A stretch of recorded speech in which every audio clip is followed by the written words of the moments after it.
बिस्मिल्लाहिर्रहमानिर्रहीम। आज हम जिस रेमेडी को डिस्कस करने जा रहे हैं उसका नाम है एक्स रे। एक्स रे आज की हमारी ये मेडिसिन इम्पॉन्ड्रिएबल सोर्स से ताल्लुq रखती है।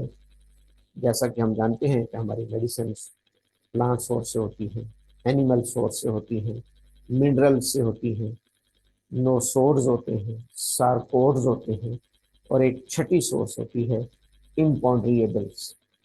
इम्पॉन्ड्रिएबल बेसिकली ऐसी चीज को कहते हैं which is difficult to any factor which is difficult or impossible to estimate or assess। हर वो चीज जिसको एस्टिमेट करना, असेस करना मुश्किल हो या नामुमकिन हो, वो इम्पॉन्ड्रिएबल कहलाता है। तो हमारी होम्योपैथिक में वो मेडिसिन जो नॉन मैटर होती हैं, नॉन मैटर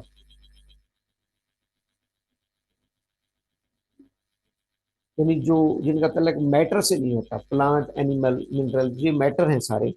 जो नॉन मैटर हमारी सोर्स है दैट इज इम्पॉन्ड्रिएबल।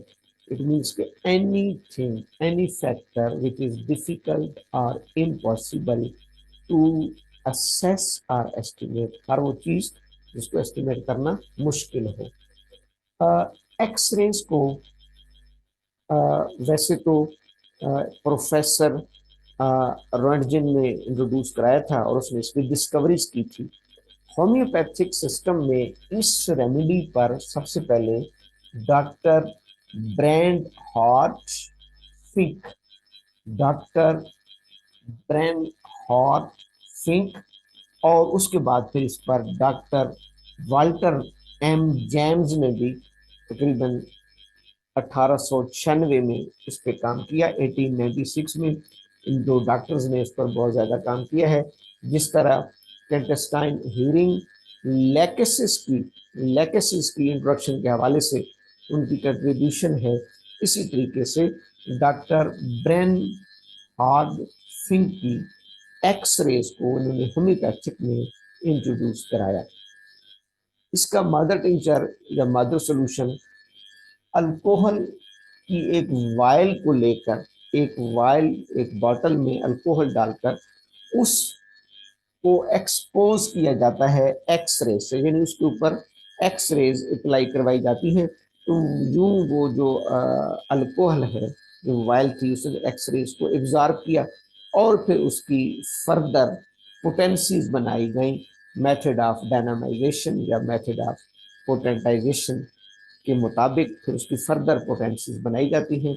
सबसे पहले एक वायल लेकर, एक बॉटल में अल्कोहल लेकर उसको एक्सपोज किया जाता है एक्स रेज से, ताकि वो रेज उसमें पास हो जाएं और पास होने के बाद फिर वो बेसिक पोटेंसी आ जाती है। उसके बाद हम फर्दर उसकी पोटेंसी मेथड ऑफ पोटेंटाइजेशन के साथ बनाते हैं। आज की ये हमारी मेडिसिन डीप सीटेड रेमेडी है, डीप सीटेड कॉन्स्टिट्यूशनल रेमेडी और एंटी साइकोसिस यानी साइकोटिक इन कैरेक्टर। अगर हम इसकी मियाज़ की बात करें तो मेनली साइकोटिक इन कैरेक्टर या एंटी साइकोसिस रेमेडी है। डीप सीटेड एक्टिंग रेमेडी है, डीप सीटेड एक्टिंग रेमेडी है। अब हम इसको पढ़ते वक्त ज़हन में ये रखेंगे कि अगर इंसानी बॉडी को एक्स रेज से एक्सपोज किया जाए, यानी जो ओरिजिनल क्रूड एक्स रेज हैं वो किसी इंसानी बॉडी पर मुसलसल उनकी बम्बार्डमेंट कराई जाए, इंसानी बॉडी में से एक्स रेज बार बार गुजारी जाए, तो उसके जितने बॉडी पर हार्मफुल इफेक्ट्स आते हैं, जितने बॉडी पर डेंजरस इफेक्ट्स आते हैं, उन तमाम इफेक्ट्स को, उन तमाम एलिमेंट्स को, उन तमाम पैथोलॉजिकल कंडीशंस को एक्सरेज की पोटेंसी में हम क्योर कर सकते हैं। एक्सरेज को जब हम पोटेंटाइज्ड फॉर्म में देंगे, उन्हीं रेज को जो क्रूड में ओरिजिनल फॉर्म में बॉडी के अंदर, ये जो कि डीप सीटेड एक्टिंग रेमेडी है, तो इसके बारे में ये है कि ये हमारे टिश्यूज, सेल्स, सेल्स का nucleus, nucleus chromosomes, DNA level पे जाके ये एक्ट करती है, एक्सरेज डीएनए लेवल पे एक्ट करती है। यहीं से हमें ये समझ आती है कि जितनी भी हमारी जेनेटिक म्यूटेशन या जेनेटिक इनहेरिटेंस की एलिमेंट्स होती हैं, प्रॉब्लम्स होती हैं, जितनी भी जेनेटिक म्यूटेशन या जेनेटिक इनहेरिटेंस की डिजीजेज होती हैं, उनमें हम इसको इस्तेमाल कराते हैं। Genetic disorders, genetic mutation, genetic inheritance, उसमें हम इस एक्सरेज को इस्तेमाल करेंगे। इसमें इसकी दो तीन बॉडी ऑर्गन्स के साथ बहुत ज़्यादा अफिनिटी है, जिसमें एक तो हेडिक हेडिक हेडिक और दूसरा गोनेड्स, एक सर के साथ गोनेड्स और स्किन, बिलखुसूस गोनेड्स में गोनेड्स में ये एक्सरेज अगर बहुत ज़्यादा किसी इंसानी बॉडी पर अप्लाई करवाई जाए तो उसके जो बेसिक सेक्सुअल ग्लैंड्स हैं, जो उसके गोनेड्स हैं, यानी टेस्टिकल्स और ओवरीज, मेल में टेस्टिकल्स और फीमेल में ओवरीज, टेस्टिकल्स में ये स्पर्मेटोजेनेसिस को अरेस्ट कर देते हैं, यानी स्पर्मेटोजेनेसिस का प्रोसेस रुक जाता है, स्पर्म बनने का अमल शदीद मुतासर होगा।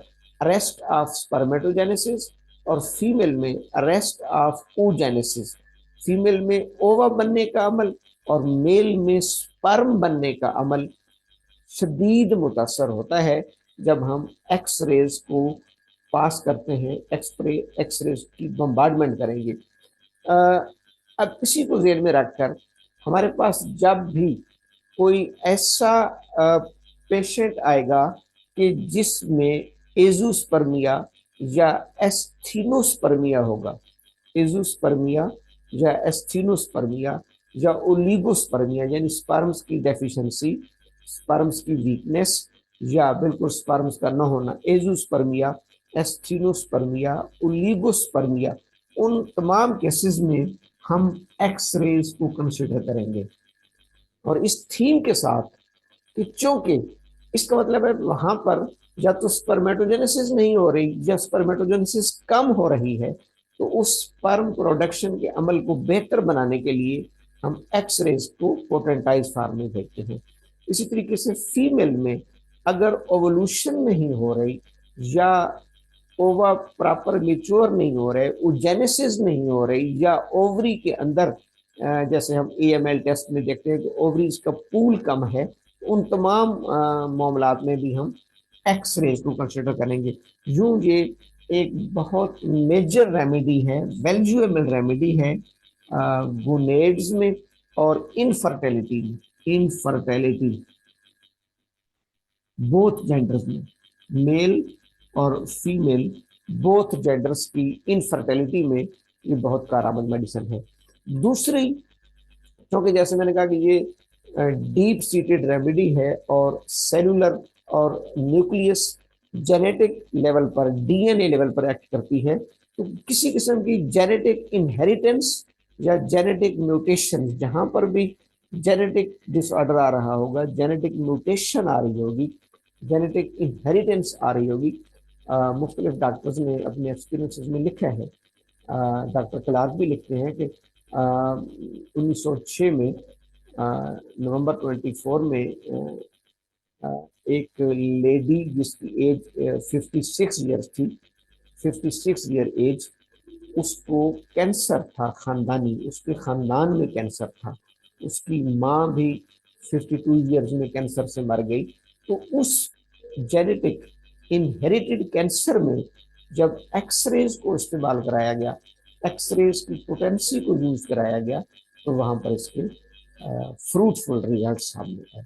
एक हम इसको genetic inheritance, genetic continuity, genetic disorder में हम इसको कंसिडर करेंगे। जैसे सर दर्द में, हेडेक में sticking pains in different parts of the head and face, dull pain in right upper jaw.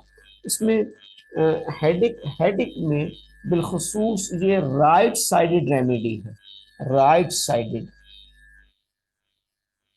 यहाँ पर थोड़ा सा बेलाडोना के साथ इसका कंपैरिजन है, बेलाडोना भी राइट साइडेड है। तो ये हेडिक में राइट साइड की जाज तक ये पेन जा रहा हो तो उसमें इसके sudden Crick's in neck, pain in muscles of neck, इसके साथ ये जो गर्दन के मसल्स हैं वो भी खींचे चले जाएं। इन तमाम चीज़ों में एक्सरेज को हम इस्तेमाल करा सकते हैं। दूसरी चीज़ इसकी स्किन में है, क्योंकि ये रेज हैं तो रेज जब भी स्किन में पास होगी तो स्किन की वो इन्फ्लेम्ड करती है। Dry itching, eczema, erythema around roots of the nail, skin dry, painful cracks, warty growth, जैसे मैंने कहा ये एंटी साइकोसिस साइकोटिक है, साइकोसिस ग्रोथ जैसे वार्ट्स होते हैं, nails thicken, psoriasis. Radium bromide भी इसी में वो भी हमारी इम्पॉन्टेबल मेडिसिन है, वो भी इसमें काम करती है। इसके साथ अब इसको भी कंसिडर करेंगे। रेडियम ब्रोमाइड जो हम अक्सर एक्नी पिंपल्स वगैरह में देते हैं, वहां पर हम एक्सरेज को भी साथ कंपेयर करेंगे, वार्ट्स की ग्रोथ में, सोराइसिस वगैरह में भी। यानी डर्माटोलॉजी और इनफर्टिलिटी और हेडिक, ये तीन इसके चॉइस ऑफ डिटर्मिनेशन हैं। इसकी जो है अफिनिटीज इन तीन पार्ट्स के साथ ज़्यादा है। अगर हम इसकी मोडेलिटी की बात करें तो इसकी इलामात शाम को बिस्तर में सोने से बढ़ती हैं, इवनिंग में बढ़ती हैं, नाइट में, इवनिंग नाइट और बेड में जाने से, बिस्तर पे सोने से इसकी इलामात एग्रेवेट कर जाती हैं, बढ़ जाती हैं। अगर इसकी डोज की बात की जाए, डोज जो कि जैसे जमीना के इम्पॉन्टेबल है और बड़ी हार्मफुल चीज़ है, इसको डॉक्टर बोरेक ने कम अज़ कम 12 पोटेंसी यानी 12C और इससे हायर, फिर इससे ग्रेटर आप जा सकते हैं। 12C कम अज़ कम, 12C का मतलब होता है 24x। 24x को होम्योपैथिक में एवोगैड्रो पोटेंसी कहा जाता है। तो यानी हम पोस्ट एवोगैड्रो जा सकते हैं।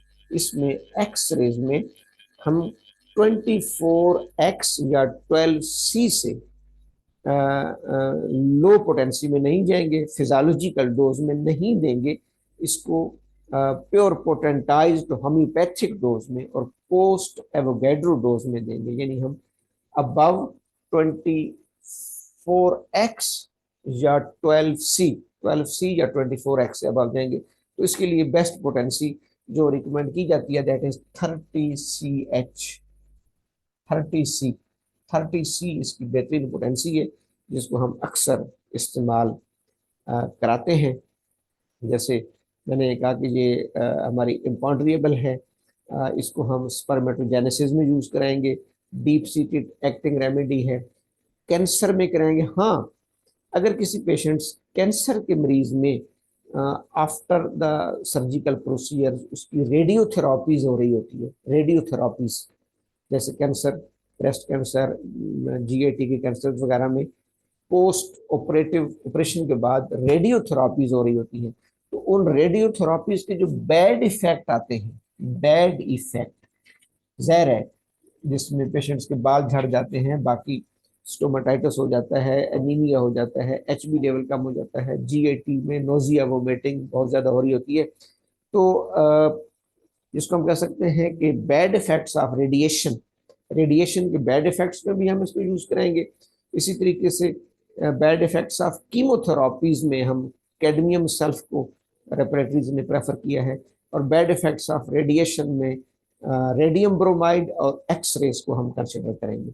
जो इसकी अगर हम समरी बनाए तो आज की ये मेडिसिन हमारी गोनेड्स की मेजर रेमेडी है, और गोनेड्स में प्राइमरी इनफर्टिलिटी, गोनेड्स में प्राइमरी इनफर्टिलिटी मीन्स कि जिसमें gonads are fail to reproduce their cells, यानी स्पर्म्स और एग्स ना बन रहे हो, स्पर्मेटोजेनेसिस अरेस्ट हो रही हो, या ओजेनेसिस अरेस्ट हो रही हो, स्पर्म्स और ओवा जहां पर प्रॉपर ना बन रहे हो, primary infertility where the gonads are fail to reproduce their cells, उसमें हम इसको याद रखेंगे। और दूसरा कैंसर में जेनेटिक इनहेरिटेंस, जेनेटिक कंटिन्यूटी, ये दो फील्ड्स भी अगर हम इसमें ध्यान में रख लें तो इससे हम अफादियत हासिल कर सकते हैं। ये आज की इस मेडिसिन की मुख्तसर ब्रीफिंग है। Thank you. अस्सलाम।